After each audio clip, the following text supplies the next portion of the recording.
de 1994, estava nos primeiros meses do pastorado, apesar de já pregar mais tempo. Eu comecei em dezembro de 93. E eu lembro que na época nós tínhamos 3 reuniões na semana. Tínhamos só uma celebração no domingo, né? A igreja era nova, um culto era mais do que suficiente, isso era no domingo à noite. Mas tínhamos uma reunião de ensino, uma escola bíblica na quinta-feira, né? A gente não chamava de escola, mas era um outro propósito para essa reunião. Mas muitas mulheres que tinham dificuldade, o lugar onde moravam, né? Famílias onde os maridos não eram convertidos e tinham dificuldade de frequentar o culto domingo à noite, começaram a pedir se a gente faria uma reunião menor na terça à tarde para facilitar a vida delas. Então a gente tinha recém-implementado isso. Então já tinha passado o culto do domingo, terminou a reunião da terça à tarde. Eu vejo irmã Maria me rodeando, ela era muito introvertida, tímida, e eu achei que ela estava querendo uma oportunidade de falar. Irmã Maria tinha experimentado uma conversão assim extraordinária. Aquele tipo de crente que já converte a 1000 por hora, né? Ela entrou a primeira vez numa das nossas reuniões com câncer sério, no estágio avançado. No dia em que botou o pé da igreja, ela foi instantaneamente curada da sua enfermidade. Aquilo foi tão impactante que ela entregou a vida a Jesus, mas entregou assim, coração e alma por completo. A família foi muito impactada com o que aconteceu e todos se converteram. O esposo dela, palavras dele na época, ele dizia que antes da conversão ele vivia mais deitado do que de pé, do tanto que bebia, né? Um dia alguém brincou, mas bebia muito. Outro respondeu, você tem ideia do golinho que dava para o santo morreu de cirrose, né? Então ele também, quando se converteu, foi instantaneamente liberto do alcoolismo. O que Deus fez naquela família foi lindo. Então nós temos uma nova convertida, que não é tanto tempo assim de caminhada, mas que está se doando tremendamente a Deus. E quando eu vi a irmã Maria rodeando, eu falei, irmã Maria, você quer conversar? Sim. Eu falei, se aproxime. E ela chega dizendo, pastor, eu tenho certeza que eu não estou louca. A minha vontade, meu lado gaiato, brincalhão, é dizer, olha, nenhum louco acha que é louco, então ter certeza não é louco, não é nenhuma garantia. Mas eu vi que ela estava muito emocionada, quebrantada. Eu engoli a vontade de brincar, eu falei, por que a senhora está falando isso? Ela ficava insistindo, eu tenho certeza que eu não estou louco. Foi o pastor no culto do domingo à noite. Aquele momento tal da adoração, né, em tal canção, enquanto nós estávamos adorando, e foi um culto muito especial. Ela diz, eu levei um dos maiores sustos da minha vida. Eu falei, por quê? Ela falou, eu ouvi um barulho de metal retorcendo vindo do teto. Ela falou, eu achei que o teto estava caindo. Nós tínhamos uma estrutura metálica do telhado, telhas de zinco, e não tinha nem forro, nada disso, né? Era tudo visível. Ela falou, eu olhei para cima assustado de onde vinha o barulho. Ela disse, quando eu olhei, o que eu vi me assustou mais do que o barulho que eu ouvi. Ela diz, o telhado da igreja estava se abrindo de fora a fora pela metade. Ela diz, metade do telhado enrolou para um lado, como quem abre uma lata de sardinha, metade enrolou para o outro. Eu estou assustado olhando o que é isso, o que está acontecendo. Ela diz, e os céus se rasgaram de fora a fora. Ela diz, eu vi o Senhor Jesus. Ela falou, o rosto dele brilhava mais do que umas 10.000 vezes o sol. Ele estava rodeado de anjos. Era uma cena assustadora. Ela diz, um dos seus braços estava estendido, a mão aberta. Ela diz, eu sabia que era ele, não pelo rosto, que eu não podia enxergar pelo brilho, mas pela mão. Ela diz, eu vi um buraco. Não era uma cicatriz. É como se a marca do cravo nunca tivesse fechado. Ela diz, mas o outro braço não estava aberto para fora da mesma maneira que o primeiro. A verdade estava estendido para frente, a mão fechada e um dos dedos em riste, apontando na direção da igreja. Ela diz, e ele fez uma pergunta, barulhenta, a voz parecia um trovão. E a pergunta foi, tu me amas? Ela falou, passou, aquela voz trovejou a segunda vez, tu me amas? Ela falou, eu olhava para o lado e dizia, ninguém está vendo isso? Ninguém está ouvindo isso? Ela falou, era tão real que eu não conseguia entender que aquilo era uma visão. Para mim era tudo literal. Ela diz, então a voz trovejou pela terceira vez, tu me amas? Ela diz, eu só entendi que era uma visão. Quando o céu se fechou, o telhado voltou ao normal. Ela diz, eu fiquei tão impactada. Ela diz, não que eu tenha ficado doente, mas meu corpo ficou tão debilitado com a intensidade da visão, que ela diz, eu cheguei em casa no domingo à noite, e eu só levantei hoje, na terça-feira. Eu não saí da cama na segunda. Eu estou ouvindo a irmã Maria e perplexo eu pergunto, por que a senhora não falou nada do domingo à noite? Por que não compartilhou isso para a gente? Eu lembro da bobagem que eu falei para ela. Eu falei, pode ser que Deus esteja querendo falar alguma coisa. Se depois de tudo isso só pode ser que Ele queira, você imagina quando Ele quiser mesmo. O crente, quando não sabe o que fazer, tem uma resposta padrão. Eu falei, vamos orar. Eu não consigo te explicar o que aconteceu quando eu estou ouvindo a irmã Maria. Eu sei que ela não está brincando. Eu sei que ela de fato teve uma experiência, uma visão aberta do Senhor Jesus. Eu nunca tinha visto ninguém ter uma experiência como essa. Mas honestamente, eu sinto Deus me chacoalhando, mexendo com toda a minha estrutura. E hoje, mais de 30 anos, toda vez que eu vou contar a história, isso me emociona. Deus me pegou de jeito por dentro, mas tudo que eu disse para ela, vamos orar, porque eu não sabia o que fazer com aquilo. Mas eu de fato comecei a processar, digerir, orar. Passou a terça, a quarta, chegou a quinta-feira. Fui visitar uma família da igreja no horário nobre, que é o horário do almoço. Era solteiro na época, tinha que fazer o trabalho e garantir a sobrevivência. E quando sentei à mesa para comer, senti falta da filha mais nova do casal. A Tássia estava com 7 para 8 anos de idade. E eu perguntei, a Tássia não veio almoçar? A mãe falou, não vem, está no quarto. Falei, está doente? Não. Falei, está de castigo? A mãe falou, não, já rindo. Falei, o que houve? Ela falou assim, olha, teve um sonho essa noite.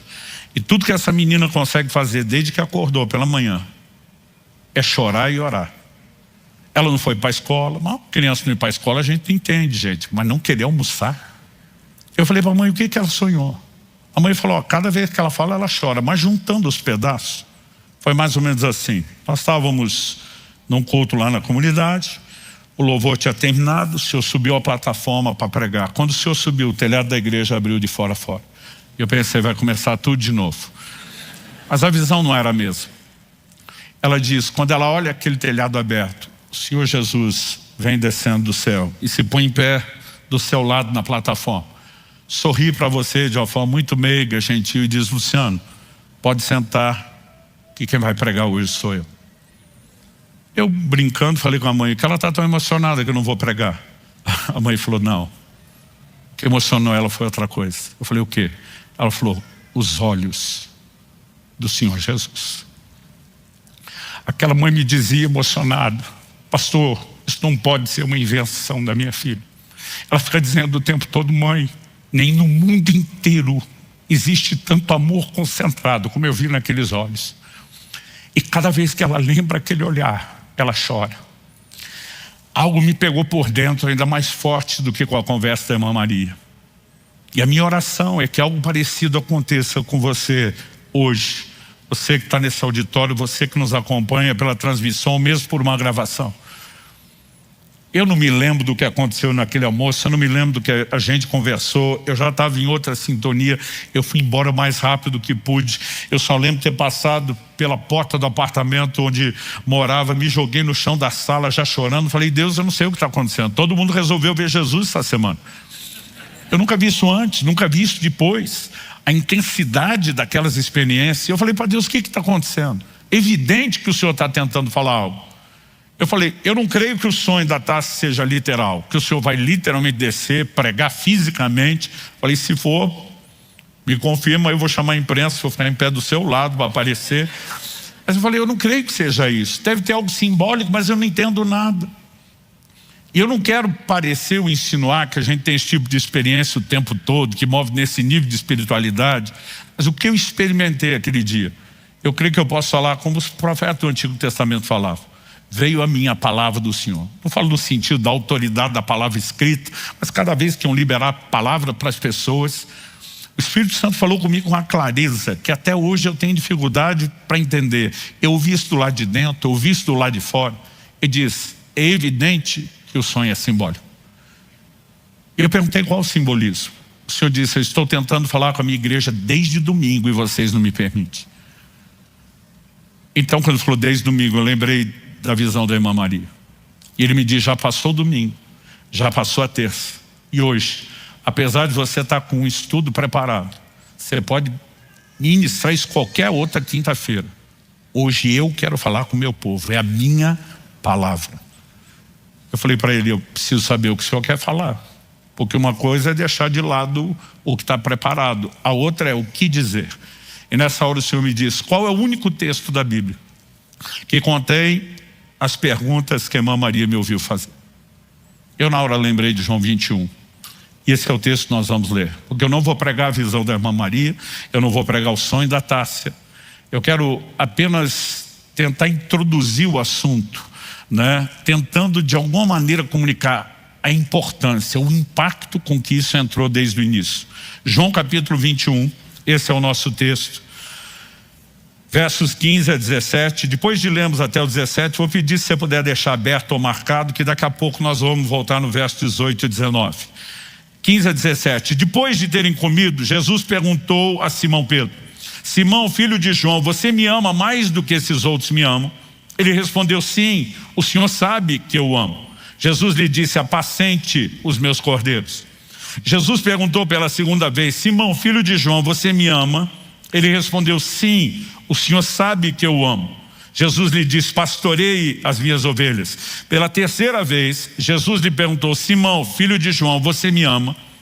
Pedro ficou triste por Jesus ter perguntado pela terceira vez, você me ama? E respondeu, o Senhor sabe todas as coisas, sabe que eu amo. Jesus lhe disse, apacente as minhas ovelhas. Eu quero começar dando destaque à pergunta que Jesus fez e repetiu. Você me ama? As traduções antigas, tu me amas? Não há pergunta qualquer, ela não é irrelevante, ela não é sem importância. Aliás, eu definiria ela como uma pergunta crucial.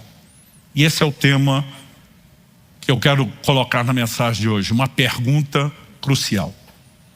A importância dela é indiscutível, porque Jesus não está falando de um assunto qualquer. Quando questionaram Jesus, isso está registrado em Marcos 12, 28 a 30, qual é o maior, o principal, o mais importante de todos os mandamentos? E Jesus está diante do desafio de torcer a escritura da época e tirar um mandamento se destacasse acima dos demais. Ele não hesitou, ele não titubeou, ele disparou. Amarás o Senhor teu Deus de todo o teu coração, com toda a tua alma, com todo o teu entendimento, com todas as tuas forças. Então o maior mandamento, o que temos de mais importante, é não apenas amar a Deus, é amá-lo com o que eu classifico de amor total. Toda o nosso espírito, a alma, o entendimento, as nossas forças, tudo de nós tem que ser colocado nisso. Portanto, a pergunta é crucial. Em Efésios, no capítulo 6, no verso 24, a Bíblia diz, a graça seja com todos os que amam a nosso Senhor Jesus Cristo com amor incorruptível. É lógico que a graça não é recompensa, não é fruto de mérito. Então Deus oferece graça ao miserável pecador. Quando ele está falando da graça seja com os que amam, não está falando daquela graça que nos alcançou inicialmente. Está falando de uma ação maior, mais profunda. Assim como a Bíblia fala sobre de fé em fé, de glória em glória, a Bíblia também usa expressões graça sobre graça. Nós podemos entender que você pode ir mais longe. Agora, há uma medida de graça separada, não só para aqueles que amam, mas amam com amor incorruptível. Algumas traduções às vezes optaram por amor sincero. A palavra no original é que não se corrompe, que não se estraga, que não se deteriora. Pastor, o amor de alguém por Jesus pode sofrer perda e dano, prejuízo, diminuição? Evidente que sim. Em Apocalipse 2, na carta à igreja de Éfeso, o Senhor falando com o anjo, o mensageiro da igreja, diz, tenho porém contra ti, que abandonaste, a maioria das versões diz, perdeste o seu primeiro amor. Só que a Bíblia está dizendo que quem o conserva vai experimentar graça diferenciada. Agora, em contraponto, do outro lado, em 1 Coríntios 16, 22, o apóstolo Paulo diz, se alguém não ama o nosso Senhor, seja anátema. Ele está escrevendo à igreja, aos cristãos. Então ele está dizendo para a gente a convertido, se a sua relação com Cristo não é baseada em amor por Ele, você é um anátema. Anátema, na melhor das hipóteses, significa abominável. Na pior, maldito. Não é um elogio, não retrata algo bom. Ou seja, não existe possibilidade de pensarmos num relacionamento com o Senhor onde o amor por Ele esteja de fora. Portanto, a pergunta não é uma pergunta qualquer, é crucial.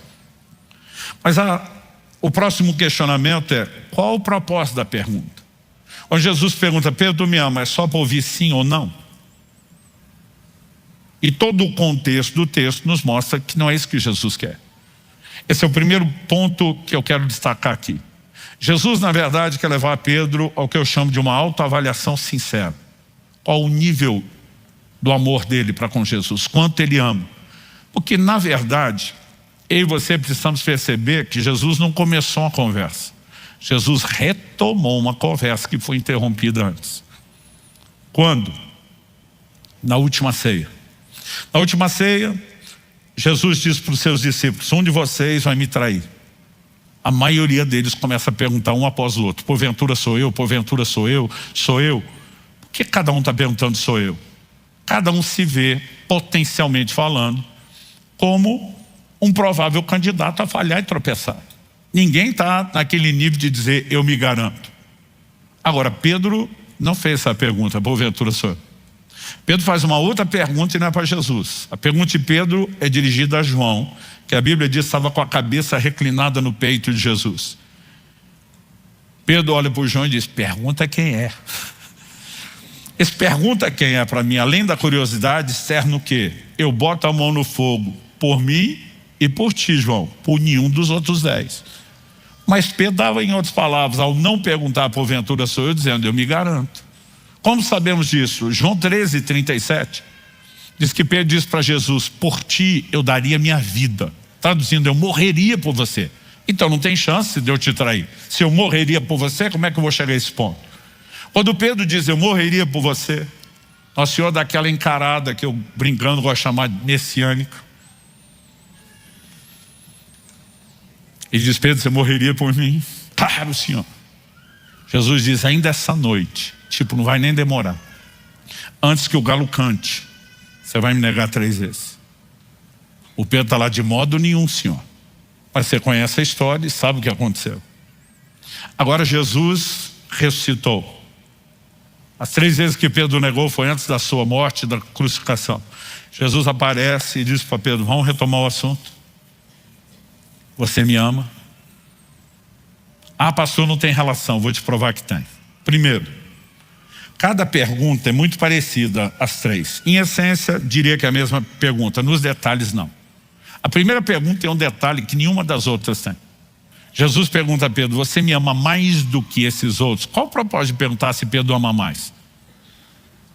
Então o que está em questão na primeira pergunta não é ama mais. E por que Jesus perguntaria isso? Porque lá atrás, enquanto todo mundo se via como potencial para errar e até trair Jesus, Pedro não. Essa turma aí pode falhar, eu estou em outro nível. Então basicamente Jesus está perguntando para ele, você ainda acha que é o cara? Por que podemos deduzir isso? Não apenas por esse argumento. Há um jogo de palavras no original grego. O koineu, grego antigo, em que foi escrito o Novo Testamento, ele tinha palavras distintas para expressar conotações distintas de amor. O que nós não temos no português, no espanhol, no inglês, nas línguas modernas. Então, por exemplo, se alguém usar essa palavra estorge, ela serve só para amor familiar. Ela é pouco conhecida, mas só se usa no contexto familiar. A pergunta que Jesus faz a Pedro é, Pedro, tu me amas, agapau, uma derivação de ágape. Ágape, amor perfeito, sacrificial. Pedro responde, tu sabes que eu te amo filéu. Filéu, amor de amigo, amor fraternal, entre irmãos. Só na pergunta e resposta nós já temos 2 tipos distintos. Nós podemos incluir o que não está no texto, que é a palavra eros. Eros significa amor, mas com uma conotação do quê? A intimidade física, o contato físico, a vida sexual de um casal. Então, evidentemente, que se o marido falasse para a mulher, benzinho, vão fazer amor, não é estorge, apesar de ser família. Ele estaria fazendo outra proposta. Cada uma tinha um significado. E eles usavam aquilo de acordo com o significado. Então, quando Jesus intencionalmente pergunta, Pedro, tu me amas agapau? Está falando do amor sacrificial. Isso remete à promessa de Pedro. Eu sou o cara, essa turma te trai, morre por você. E aí? Você é agapau mais do que eles? E quando Pedro responde, tu sabes que eu te amo filéu? Em 94, quando Deus falou isso comigo, eu lembro que tinha acabado de sair o Novo Testamento, da nova versão internacional. Não tínhamos ainda a Bíblia, né, toda, mas o Novo Testamento já estava pronto. E Naquela primeira versão, a tradução era assim: Pedro, tu me amas, e a resposta de Pedro era: tu sabes que eu gosto de você. Imagina a moça perguntando para o rapaz, namorado ou noivo: benzinho, você me ama? Te considero muito. A resposta não é o que ela está perguntando, não é o que ela quer ouvir. Nós sabemos a encrenca que esse cara se meteu. Quando Jesus pergunta a Pedro: você me ama? É como se ele estivesse dizendo: eu gosto muito de você. Para quem tem pelo menos minha idade, era mais ou menos isso a frase: amar eu amo, mas não é aquela Brastemp, não é isso tudo, não é aquelas coisas. Ou seja, Jesus não quer saber só se ama ou não ama. Ama o que você achava? E Pedro diz: não, eu estava enganado. Agora, o que acontece? Que na terceira pergunta Pedro se entristeceu. Jesus não mudou a pergunta, pelo menos não nos parece. Mas na primeira e na segunda é: você me ama agapau? Pedro responde: filéu. Me ama agapau? Jesus insiste: filéu. E o que houve na terceira? Na terceira Jesus diz: você me ama filéu? Tipo, é só isso.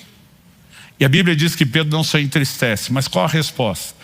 Nas duas primeiras ele diz: o Senhor sabe que eu te amo. Agora é: o Senhor sabe todas as coisas. O que está por trás disso? Quando eu achava que era o cara, o Senhor já sabia que eu não era. Não adianta eu maquiar, não adianta eu florir, não adianta eu exagerar, aumentar. Amar eu amo, mas não é tudo que eu achava.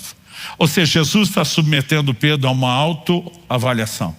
Evidente que assim como Pedro se entristeceu no dia em que Deus estava me fazendo entender essas coisas que era para compartilhar com a igreja, isso me quebrou, me arrebentou.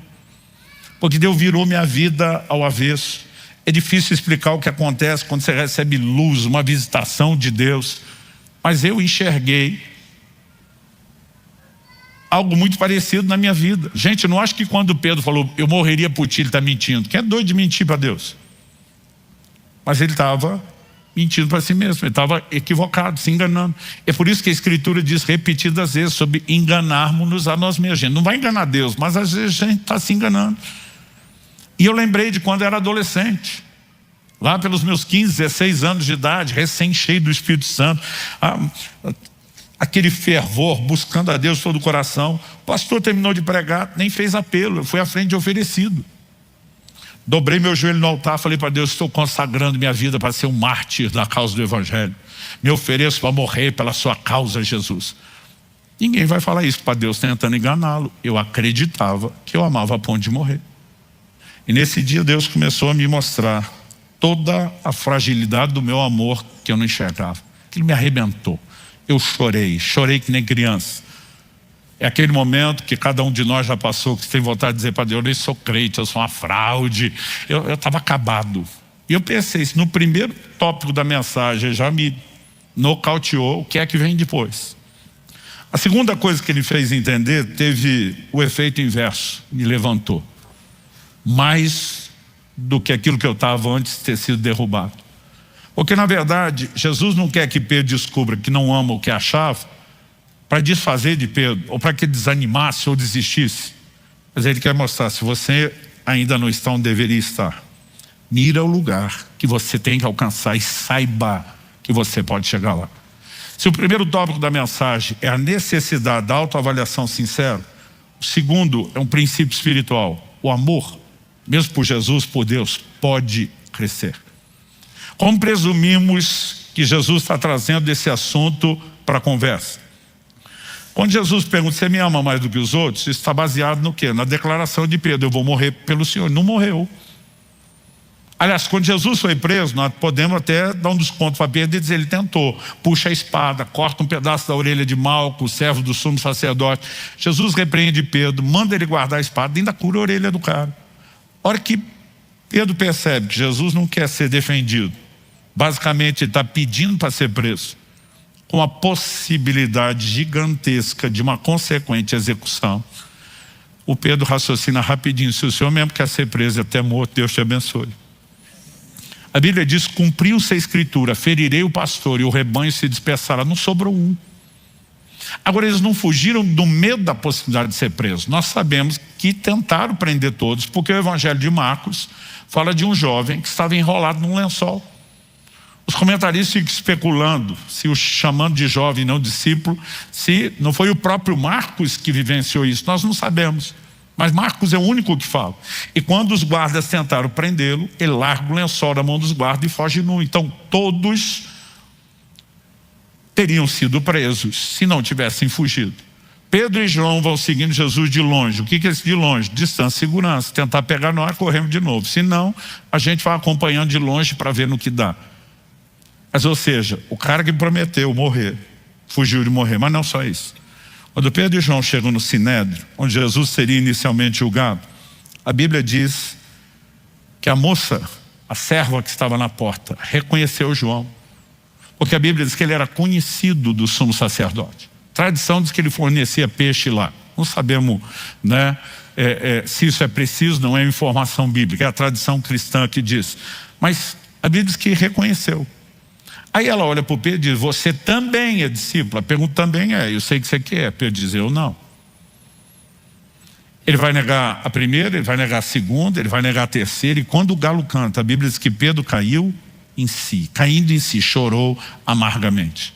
Aqui o Pedro se sente excluído da seleção, cortado do time, fora. Como podemos presumir isso? Não só pelo choro. Primeiro, nesse dia que Jesus aparece fazer as perguntas, Pedro tinha voltado a pescar, coisa que tinha deixado antes para ser discípulo de Jesus. Mas isso sozinho não é argumento suficiente. Mas o Evangelho de Marcos nos diz no capítulo 16, no verso 7, que o anjo que aparece às mulheres no túmulo vazio para dar notícia da ressurreição, também diz para elas, ide e dizei aos discípulos e a Pedro que o Senhor vai adiante deles para a Galileia. Pedro é o único mencionado por nome, não porque fosse melhor do que os outros, mas provavelmente era o único que àquela altura, depois de negar Jesus daquela forma, não se considerava mais discípulo. Pedro deve ter entrado numa espiral emocional para ter chorado amargamente de uma descida terrível de culpa, de condenação. Mas agora Jesus vai dar a ele uma boa notícia. Pode não te parecer boa notícia a princípio, mas eu vou te provar que é. É agora que nós vamos para aqueles versos 18 e 19 que nós ficamos de ler depois. Na sequência das perguntas de Jesus, ele emenda o 18 e 19 e diz para Pedro, em verdade lhe digo, que quando era mais moço, você se cingia, andava por onde queria, mas quando você for velho, estenderás as mãos, outro cingirá, a palavra cingir é vestir, e o levará para onde você não quer ir. Gente, durante anos eu não entendia esse versículo. Em todas minhas bíblias de estudo, na época a gente não tinha anotação digital, tudo era feito à mão, à caneta, eu tinha um ponto de interrogação, tipo, que mistério é esse? Mas a resposta que eu demorei para perceber estava literalmente debaixo do nariz. No próximo versículo 19, Jesus disse isso para significar com que tipo de morte Pedro havia de glorificar a Deus. E depois de falar assim, Jesus acrescentou, siga-me. O elemento restauração, não desistir de você, é incrível aqui. Porque siga-me foi as primeiras palavras que Pedro ouviu da boca de Jesus quando largou tudo para ser discípulo. E agora, porque não se considera mais discípulo, Jesus está dizendo, eu voltei lá no ponto, eu estou te recrutando de novo. Eu não desisti de você. Pastor, mas qual a boa notícia? Ele falou, Pedro, quando você era mais novo, isso não é só idade cronológica, fala de maturidade, você se governava, se mandava, andava no próprio nariz, ia onde queria, se vestia, estava no controle. Quando você for mais velho, não é agora, mas também não é só idade cronológica, é amadurecimento. Você vai perder o controle. Você vai aprender o que significa ser conduzido pelo seu mestre. Ele diz, e você vai estender as mãos. Olhe para cá um instante. O que significa estender as mãos? Se o verso 19 diz, Jesus falou isso para significar o tipo de morte que Pedro ia morrer. Jesus está dizendo, lembra a promessa que você me fez de morrer por mim? Que você descobriu que não estava pronto? Que agora quando você avalia, você diz, amar eu amo, não é agapau porque eu não estava pronto para morrer. Jesus está dizendo, Pedro, quando eu olho para você, eu não estou mirando o tropeço do seu passado, nem a limitação do seu presente. Eu estou vislumbrando o seu crescimento futuro. Você vai chegar lá. Chegará o dia em que você estará pronto para morrer. E diz a tradição cristã que Pedro não apenas foi crucificado, uma das mortes mais comuns praticadas como meio de execução pelo Império Romano. Quando era criança, achava que só Jesus e os dois ladrões da cruz é que foram crucificados e ninguém mais na vida. Demorou para eu descobrir que milhares foram. Mas a tradição cristã, a tradição é aquela história oral, transmitida de maneira verbal nas primeiras gerações, que ainda nos primeiros séculos passou depois a ser registrado. Não tem para nós o peso de autoridade da Bíblia, não é o que você pode dizer, é indefensável, né? Porque depois de séculos de conversa a gente pode ter alterações, mas são considerados probabilidades históricas.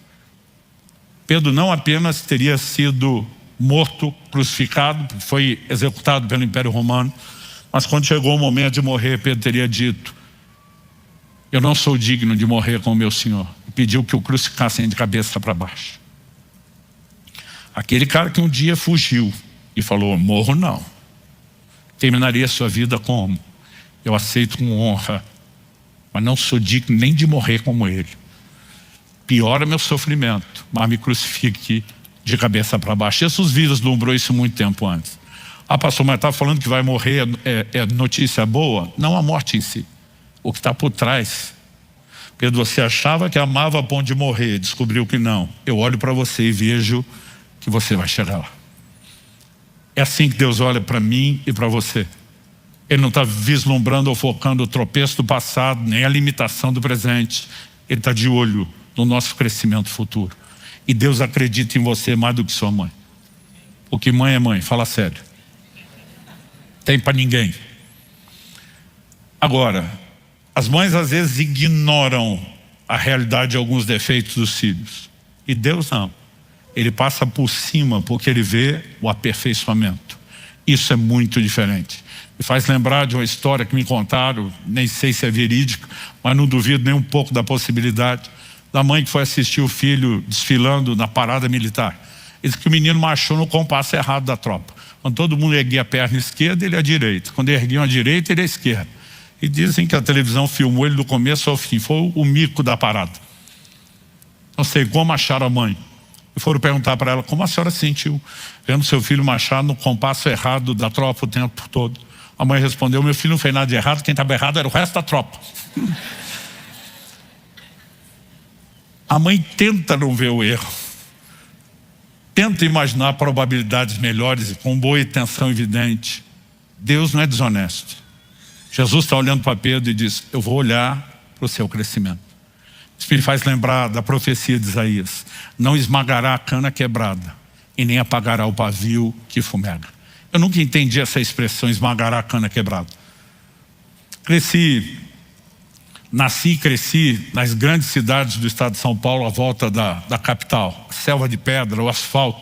Se tivesse crescido no Paraná, me chamariam de piá de prédio, né? Mas quando mudei para Guarapuava em 1993, eu lembro que um dos irmãos falou: pastor, o senhor está inserido numa cultura completamente nova. Eu queria te ajudar a entender a dinâmica, como funciona a cidade, nossa economia. Ele era um fazendeiro e falou assim: a hora que o senhor tiver um sábado livre, eu queria fazer um tour com o senhor. Queria te mostrar os campos de plantio, como nós trabalhamos, o que é plantação, colheita, como funciona, né, o grande fluxo da nossa economia. Vai ser uma experiência, uma imersão cultural legal. Então logo eu pude marcar isso com ele. E ele falou: olha, o trigo está numa altura bonita de ver, não vai ser só chatice para o senhor se atualizar, eu acho que vai ser interessante. E aí chegamos nos campos de plantio, fiquei impressionado com o tempo que levou da cidade para lá, não imaginava essas distâncias, e fiquei impressionado com o tamanho desses campos, que eu não fazia ideia. Nós andamos pelo menos meia hora naquela plantação de trigo, e ele parando, colhendo amostra, fazendo o trabalho dele, me explicando. Quanto mais ele anda, mais agoniado eu fico, porque onde a caminhonete está passando, o trigo está sendo atropelado atrás, e fica 2 rascos aquele trigo no chão, com a caminhonete passando por cima. Aquele negócio vai me incomodando. Quando chega perto de uma meia hora, eu falei: todo dia você faz isso? Ele falou: a exceção do domingo, todo dia. Eu falei: mas meia hora como hoje? Ele falou: não, hoje eu estou encurtando. Eu chego a fazer isso por até 3 horas. A hora que ele falou isso, eu transbordei minha ignorância. Falei: daqui a pouco não tem mais trigo com você atropelando tudo. Ele começou a rir, mas riu assim com gosto. Ele parou a caminhonete e falou: pastor, desce. Eu falei: desço não, você me pegou na cidade. Ele falou: vamos descer nós dois. Eu falei: você primeiro. A hora que ele desceu, eu acompanhei. Ele falou: vem aqui. Aí ele me colocou atrás da caminhonete, mostrou aqueles 2 trilhos do trigo atropelado no chão, o resto estava tudo alto. onde a roda não tinha passado, inclusive já tinha voltado para a altura normal. Ele falou: o senhor acha que isso não levanta? Eu falei: acho, eu tenho certeza, a caminhonete deve pesar pelo menos as 2 toneladas. Como é que esse trigo vai levantar? Ele falou: pastor, levanta. Eu olhei para ele e falei: impossível. Ele falou: não é não. Ele falou: olha para trás do senhor, mantém a altura dos seus olhos na altura do trigo, bem parelho, nessa direção que eu estou apontando. O que o senhor está vendo de diferente? Porque é tudo igual, tudo a mesma altura. Eu falei: tem 2 trilhos onde o trigo está mais ou menos 1 palmo abaixo do resto. Ele falou: olha a largura do trilho e a distância entre os 2 trilhos. Eu olhava aquilo, comparava de novo da caminhonete, olhava aquilo. Eu falei: você não está dizendo que passou ali e ergueu? Ele falou: faz 2 semanas. Minha cabeça queria explodir. Eu dizia: impossível. Ele falou: pastor, olha para cá, aqui o senhor não precisa nem abaixar, olha nessa direção. Enxergou os 2 trilhos, estava fácil de ver, porque estavam mais de 2 palmos inteiros abaixo. Eu falei: quanto tempo você passou ali? Mais ou menos 1 semana. Eu falei: impossível voltar, não tem como isso levantar. Ele falou: pastor, quer saber como é impossível? Eu te explico. Ele fez o seguinte, ele falou: presta atenção no meu dedo, é só isso aqui que precisa, não é de uma caminhonete. Aí ele vai onde a cana, o caule do trigo quebrou. Essa é a expressão cana, o caule. Ele falou: se o senhor pegar aqui na cana onde ela quebrou e esmagar, não levanta mais. Ele fez isso com um, falou: pronto, esse aqui nunca mais ergue, o resto vai regenerar todo. Ele falou: é lógico, trigo maduro é outra conversa, verde como está. Na hora que ele falou isso, eu lembrei do texto de Isaías: não esmagará a cana quebrada. Não importa o que foi que atropelou a mim ou a você no meio do processo, ele não vai roubar de nós a esperança de nos reerguermos. E ele está dizendo: Pedro, eu sei que você tropeçou, eu sei que você ainda está limitado. Eu não quero que você entenda isso para desanimar, eu quero que você entenda isso para projetar. Se é possível crescer, e até você sabe que eu estou dizendo que vai chegar lá, bora fazer esse amor crescer. Se o primeiro entendimento da autoavaliação me arrebentou, o segundo me levantou. Mas para terminarmos, a terceira verdade que eu quero destacar no texto é que o amor tão esperado por nós, tão importante no relacionamento com Jesus, ele não pode se expressar apenas por meio de palavras. Não significa que a gente não possa falar, tanto que Jesus está perguntando, Pedro está respondendo. Mas a cada resposta de Pedro: o Senhor sabe que eu te amo. O que é que Jesus diz na sequência? Apacenta as minhas ovelhas. Em outras palavras: Pedro, se você me ama, vamos tirar isso só do terreno da conversa, da falação, e vamos para o terreno das ações, da prática. Eu espero que você demonstre esse amor com certas atitudes e não apenas com a fala. 1 de João 3,18 diz: amados, amemos não de boca nem de língua, mas de fato e de verdade. Não quer dizer que quem ama não possa dizer, mas só falar e nossas ações não fazerem coro com aquilo que nós falamos, se faz da declaração palavras vazias. E naquele dia o Senhor me fez entender com clareza que quem ama não só expressa isso em ações, mas Jesus direciona um tipo de ação específico: apacenta minhas ovelhas. Quem ama Jesus, trabalha para Jesus. Ah, pastor, então Jesus está querendo recrutar mão de obra? Não. Ele está dizendo para Pedro: se você me ama, eu deixo você apacentar minhas ovelhas. Mas o que Deus nos revela lá no Apocalipse, na carta ao anjo da igreja de Éfeso, o Senhor diz: conheço tuas obras, teu labor, tua perseverança. Não faltava produtividade. O Senhor diz: mas tenho contra ti que você abandonou, perdeu o seu primeiro amor. O Senhor diz: lembra de onde você caiu. Ele chama de uma queda. Arrependa-se. Vai chamar de arrependimento é pecado. Um dia um irmão falou para mim: pastor, ora por mim. Falei: pelo que você quer que eu ore? Eu estou em crise. Falei: qual a crise? Perdi o primeiro amor. Falei: não, você não está em crise, você está em pecado. Se amar a Deus é o maior mandamento, você comprometeu o primeiro, filho, como é que você vai chamar isso de crise? Mas aí, voltando para o texto, o que é que o Senhor diz? Lembra de onde caíste, arrepende e volta à prática das primeiras obras. O Senhor diz: se não, eu tiro de você o seu candeeiro. O que significa tirar o candeeiro? Em Apocalipse 1, João tem uma visão: 7 candeeiros de ouro, 7 estrelas. O anjo explica: os candeeiros são as 7 igrejas da Ásia. As 7 estrelas são os anjos, os mensageiros, os líderes da igreja. Então agora ele está mandando uma mensagem de Jesus ao anjo de um dos candelabros, de uma das igrejas. Se você não arrepender, eu pego de volta a igreja que eu te confiei. Porque Jesus está dizendo, sua produtividade está alta, mas eu não quero o trabalho pelo trabalho. Ou o seu trabalho é uma expressão de amor por mim, ou se você não me ama, cai fora do trabalho. Ou seja, Jesus não está atrás de mão de obra. Ele está dizendo, se você me der serviço sem amor, eu não estou interessado. Mas não tem jeito de você dar amor e não oferecer serviço. Quem está entendendo? Naquele dia Deus me fez compreender algo. Quem ama, trabalha. E nós precisamos entender que hoje Deus está nos fazendo a mesma pergunta que fez para Pedro. Você me ama? Não para você responder sim ou não. Para te levar a um lugar de avaliação onde você está. Se o maior mandamento é não só amar, mas amor total, onde que nós estamos? Qual o nível de resposta? E a ideia dele de nos levar a perceber que não estamos onde deveríamos também não é para desanimar ou fazer desistir. É para mirar. Então eu tenho que cooperar com Deus, chegar lá. Ele acredita em mim, ele enxerga meu potencial, ele me oferece recursos, ele faz de tudo para me empurrar. Eu só não preciso atrapalhar. Eu preciso cooperar com Deus e fazer meu amor crescer. Agora, se você quer saber um termômetro por primeiro tópico da avaliação, basta saber se você se perguntar se você está trabalhando e com qual motivação. Se você quer um termômetro por segundo para saber se o amor está crescendo, nós também podemos colocar isso como análise. Deixa eu explicar isso de uma outra forma. Eu fico imaginando se alguém chegasse para mim e falasse assim, pastor, eu te amo, te respeito, te considero muito. Mas assim, estou me lixando para a sua família. Qual seria o meu sentimento de ouvir isso? Aliás, sempre brinco com as pessoas. Quer conhecer a simpatia de alguém, trate bem a família. Quer conhecer a antipatia ou o lado não tratado da alma, maltrate a família.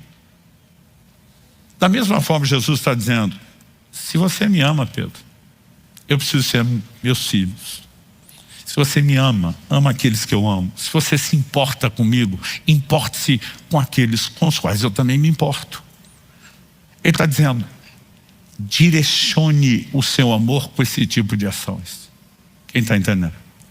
Qualquer motivação para o trabalho, gente, ela vai sucumbir com o tempo. Qualquer motivação. Porque tudo que é novidade gera empolgação, em algum momento não gera mais. Nós podemos falar de qualquer coisa.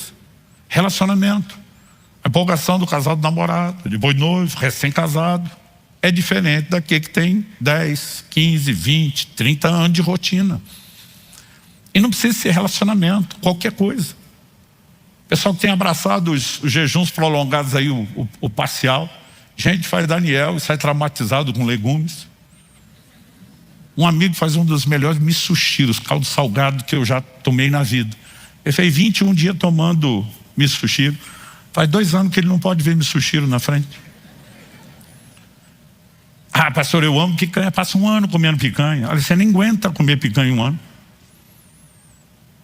Mesmo se fosse possível. Então a pergunta é, o que é que vai manter eu e você motivado trabalhando? Tem gente que trabalha por causa do reconhecimento, mas para de reconhecer, ele para de trabalhar. E não estou dizendo que reconhecer é errado. Se o próprio Deus reconhece, dá galardão e recompensa, a gente também deveria. Mas quem faz só pelo reconhecimento, a hora que não tiver reconhecimento, para. Quem faz pela novidade, daqui a pouco não é novidade. Eu vejo gente empolgada quando uma igreja, um trabalho está começando, né? E depois que a igreja crescer, nós vamos ter a mesma empolgação? Depois que não é novidade, não é começo. Eu descobri com o tempo que só tem uma motivação que se sustenta. É se nós fazemos ou não por amor. Então o amor não é só o que nós precisamos para trabalhar. É aquilo que nós temos que preservar para continuar trabalhando. Se nós queremos ser o povo que Deus espera de nós, que o ame de todo o coração, Ele está dizendo que você temos que expressar isso como? Trabalhando. E não é um qualquer trabalho. Ele está dizendo, cuida do meu rebanho. Toda a nossa dedicação em cuidar de almas, né? Seja ganhá-las, trazê-las para Jesus, ajudar no discipulado, no cuidado, né? Desde o básico, a expressão de amor por Ele. Então, se vamos entrar nessa nova dimensão, dizer o amor vai crescer, nós vamos realmente avançar determinado, nós vamos ter que arregaçar as mangas, botar a mão na massa. E não dá para viver no modo da vagabundagem espiritual. Quando falando de serviço, quem está entendendo? Eu sou parte de uma geração, gente, que vive outra realidade. Eram igrejas pequenas, a gente não tinha força de trabalho, né? O evangelho não tinha alcançado a proporção que alcançou. Gente, quando a gente falava domingo, era o dia da canseira. Primeiro começava com a escola bíblica dominical antes do culto. Depois emendava o culto, mas o culto de manhã era para crente. Tinha o culto da noite, que a mensagem era evangelística. Mas os crentes tinham que voltar, mesmo que não levasse visitante. E quem não voltasse não era crente. Aí você pensa, tem uma folga à tarde. Não, vai para evangelismo, vai para visita, trabalhar livre, né? Era um monte de coisa. Domingo era o dia da canseira. Mas eu sou parte de uma geração que era a geração Marta. Trabalhava demais a ponto até de não ter tempo para estar aos pés do Senhor. Mas nós saímos de um extremo e fomos para outro. O que é o outro? A geração Maria, que nunca quer levantar dos pés do Senhor. O que nós precisamos entender é que a Bíblia apresenta os dois lados. Quando Pedro e os outros 2 discípulos estão com Jesus no Monte da Transfiguração, qual a fala de Pedro? Senhor, vamos fazer aqui 3 cabanas. Uma para o Senhor, para Moisés, para Elias, nós ficamos no relento, vamos morar aqui. Não vamos mais embora daqui, isso aqui está glorioso. Primeiro o Senhor diz, esse é meu filho amado, ele ouve, tipo, cala a boca, Pedro. Não é você que fala, que você ouve. O que Jesus diz? Vamos descer, não vamos ficar. Não quer dizer que não é bom estar lá, mas quando eles descem, tem um pai com um filho endemoniado precisando de ajuda, tem uma multidão necessitada. Não é nem só um, nem só outro. E nós precisamos entender que tudo o que nós recebemos quando estamos aos pés do Senhor, ou nós estamos no monte da glória, tem um lugar para ser descarregado. É tocando as vidas necessitadas. E Deus está nos chamando a ter um olhar diferenciado de atenção para isso. Quem está entendendo, diga amém. Quando meu filho estava para completar 18 anos de idade, ele já tinha terminado o ensino médio. Ele tinha ganhado uma bolsa de estudos numa faculdade cristã nos Estados Unidos, mas ele só podia matricular depois de 18 anos. A questão é, ele se formou em dezembro e até final de maio ele não tinha os 18 anos. Então, o primeiro semestre ele não podia ir para lá. Ele só iria entrar no segundo semestre. Eu falei, filho, vou aproveitar esse seu semestre sem aula e você vai viajar comigo. Eu tenho a impressão que depois de estudar, você não volta mais para casa, você vai seguir sua vida. Então, eu quero aproveitar essa reta final, depositar tudo que eu posso no discipulado, no treinamento. Você vai viajar comigo. E meu filho voltava de viagem e dizia, mãe, não dá para aguentar o ritmo do pai. Insano. Ela dizia, filho, você tem nem 18 anos, você nem prega e não aguenta o ritmo do seu pai. Ele falou, mãe, não tem como. Ela falou, a gente viaja com seu pai. Ele falou, não, mãe. Papai disse que ele ia mostrar para mim o que ele não mostra quando a gente vai à família. Que vai ser do jeito dele, o ritmo dele. A senhora não tem noção. Às vezes você está exagerando. Um dia Israel chega para mim e diz, vamos fazer uma viagem com eles. E o senhor fazer a mesma coisa com elas? Mesmo que elas não tenham treinamento, para elas saber como é. Aí nós combinamos com a família. Aquele falou, é diferente? Eu falei, é muito diferente. Quando vocês estão juntos, eu estou no ritmo de passeio. Quando eu estou sem vocês, estou no ritmo de trabalho. O que muda? Eu falei, da hora que eu entrar no avião, ninguém fala comigo. Eu tenho que estudar, eu tenho que escrever, eu tenho que produzir. Conexão de aeroporto, eu tenho que fazer render, né? Quando estou no hotel, ele quer conversar. Eu digo, na hora da conversa nós falamos, agora não, né? Eu falei, quando vou ministrar, eu marco reuniões com pastores, com a liderança, antes e depois eu ministro o povo. Não tem esse negócio de estou com fome, vai sair logo, né? Da reunião. Aquele falou, não, vamos ver. Eu lembro até hoje, nós entramos no avião, eu começar a conversa, eu... Ela é mesmo. Estava assim uns 2 minutos, ela mais... Eu lembro que no fim da viagem, ela falou, eu não aguentaria te acompanhar nesse ritmo. Eu falei, é isso que seu filho está falando. Mas por que eu peguei no assunto? Eu esperei meses. Meu filho fazia a pergunta, papai, como você aguenta? Toda semana esse ritmo. Eu falei, filho, não é só isso. Agora você está comigo, eu tenho um bônus, um benefício para minha alma. Durante 17 anos, só antes da pandemia, eu passava em média 3 dias por semana fora de casa viajando, longe da família.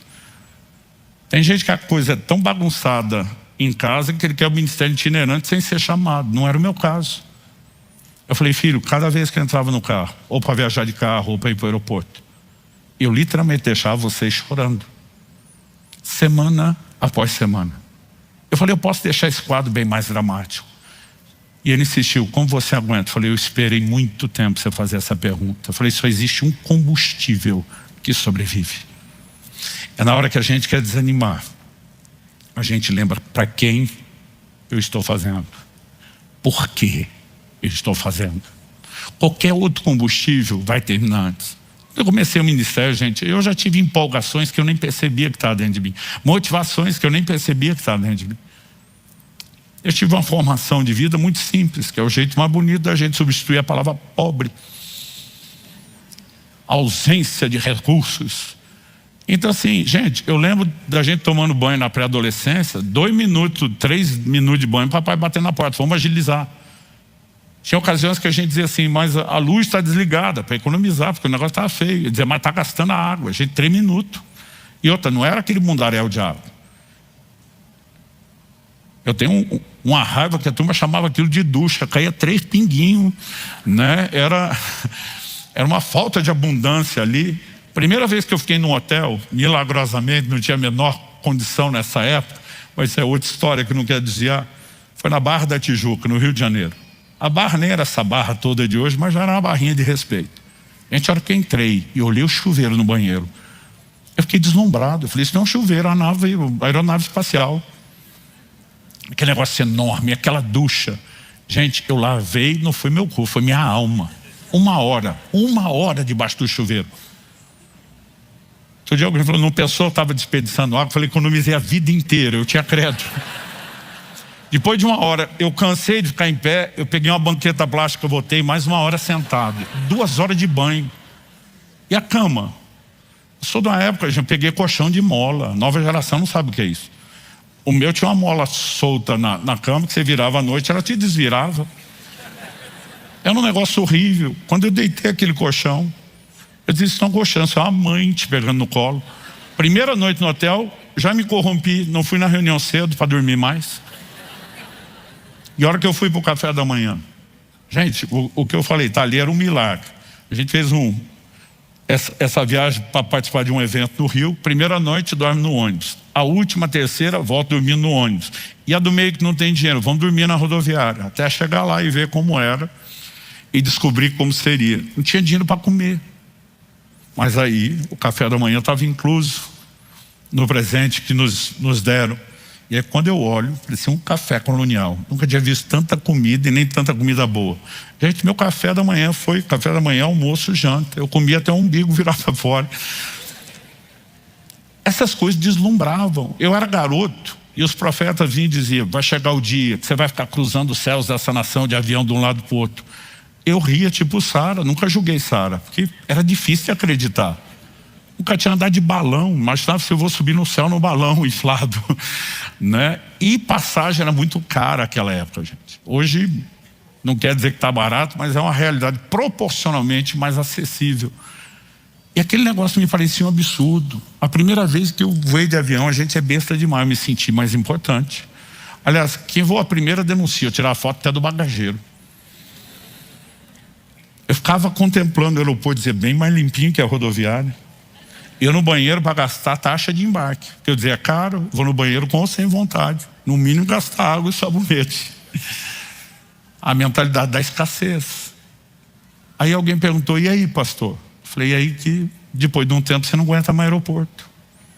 Porque o que pode ser novidade te empolgar, gente, até hoje eu não suporto ouvir aquela voz no alto-falante. Voo 3, 8, 9, 4. Teve um dia que não aguentei, eu pensei alto. Eu quase gritei, porque eu falei alto. Falei, fala direito! A pessoa do meu lado falou, a gravação. Falei, deveriam ter gravado direito. Aí o cara ficou me olhando, tipo, que doido. Aí eu pensei, ele não deve viajar tanto. Qualquer motivação vai embora. Agora, se nós fazemos por amor, ela vai sobreviver. E ela vai manter nos trilhos do jeito que o Senhor quer. Quem está entendendo, diga amém. Eu creio que Deus nos reuniu aqui hoje para fazer a mesma pergunta que Ele fez há 2000 anos atrás a Pedro. A mesma pergunta que Ele fez há 32 anos atrás a irmã Maria. Você me ama? Não para esperar ouvir só um sim ou não, mas nos levando a uma autoavaliação. Ele quer que a gente enxergue onde esteja, honestamente. Se a gente deixá-lo nos conduzir nessa autoavaliação. Aliás, se a gente for além da autoavaliação, do autoexame, eu gosto de fazer um trocadilho, dizer melhor que autoexame é o exame do alto. É a oração do salmista: sonda, meu Deus, conhece o meu coração. Nós vamos perceber que nenhum de nós está onde deveria estar. Mas a gente não deveria desanimar com isso. Se eu não estou onde deveria, essa constatação tem que ser a força motriz que me empurre para esse lugar que Deus vê que eu e você podemos alcançar. O nosso amor pode crescer. Nós podemos chegar a um nível maior de entrega. E se tem um termômetro bom para avaliar onde estamos e se estamos ou não crescendo, e ainda é a maneira que Ele quer que expresse isso, é o serviço.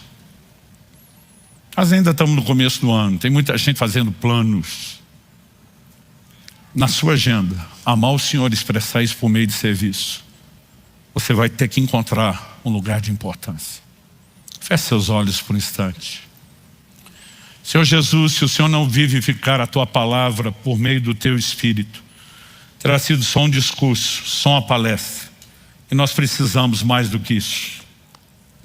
Eu oro por cada um dos meus irmãos aqui presentes e dos que nos acompanham. Não nos deixe apenas processar e digerir informação. Que a Tua palavra fale e cale nos nossos corações. Que ela não apenas exponha o nosso íntimo, porque a Tua palavra é um espelho que reflete a nossa realidade, mas que ela também reflita, ó Deus, a realidade futura, potencial, posicional que nós temos no Senhor, de avanço e crescimento. E Pai, nós oramos que haja clareza para que possamos te dar a devida resposta e correspondência. Nós queremos ser um povo que se deixa ser constrangido quando entende o Teu amor. Que é firme como Paulo: Teu amor nos constrange. E lá em 2 Coríntios 5,4, ele não apenas diz Teu amor nos constrange, mas ele diz: julgando nós isso, se um morreu por todos, logo todos morreram. Se Ele deu sua vida por nós, nós também daremos por Ele. Nós queremos entrar num nível de correspondência maior para contigo e fazê-lo não apenas com palavras, mas de uma maneira muito específica, amando os que o Senhor ama, importando-nos com aqueles com os quais o Senhor se importa. E nós oramos que nesta manhã o Senhor nos ajude a entender onde estamos, não para que haja abatimento ou desânimo, mas para que possa haver, ó Deus, uma decisão de avançar. Que o Senhor nos ajude a cooperar contigo e com todos os teus recursos e a sua própria torcida em nosso favor, de que o nosso amor pode crescer. Mas que tudo isso tenha um claro efeito de não ser apenas verbalizado, que nossas ações façam coro, que o Senhor encontre em nós um povo disposto